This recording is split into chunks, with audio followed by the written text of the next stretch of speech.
વડોદરામાં આજથી 160 સિટી બસના પૈડા થંભ્યા, મુસાફરોને હાલાકી.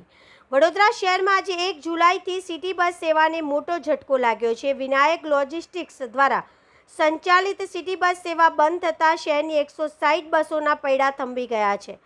પરિણામે રોજિંદા મુસાફરી કરતા હજારો નાગરિકોને અવરજવરમાં મુશ્કેલીનો સામનો કરવો પડી શકે છે.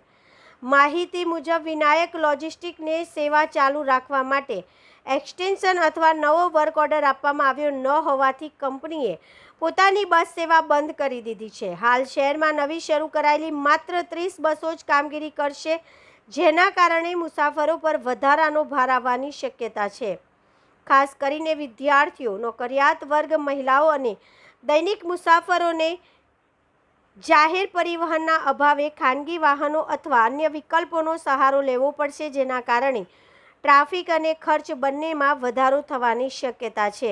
આ સમગ્ર ઘટનાક્રમ વચ્ચે સૌથી મોટો પ્રશ્ન એ ઊભો થાય છે કે વિનાયક લોજિસ્ટિક્સને સમયસર એક્સટેન્શન અથવા વર્ક ઓર્ડર કેમ આપવામાં આવ્યો નહીં. મ્યુનિસિપલ તંત્ર દ્વારા આ અંગે હજુ સુધી કોઈ સત્તાવાર સ્પષ્ટતા કરવામાં આવી નથી. શહેરવાસીઓ હવે વડોદરા મહાનગરપાલિકા તરફથી સિટી બસ સેવા નિયમિત બનાવવા માટે વહેલી તકે યોગ્ય નિર્ણય લેવામાં આવે તેવી આશા વ્યક્ત કરી રહ્યા છે. વિનાયક સિટી બસ તરફથી આજથી સિટી બસ સેવા બંધ કરવામાં આવેલ છે. અમારી પાસે વર્ક ઓર્ડર જે હતો એ 30 જૂન સુધીનો હતો. પછી કોઈ અમને એક્સટેન્શન આપવામાં આવ્યું નથી. એક્સટેન્શન નથી આપ્યું એટલે અમે આજે સિટી બસ ચલાવી શકીએ એવું નથી.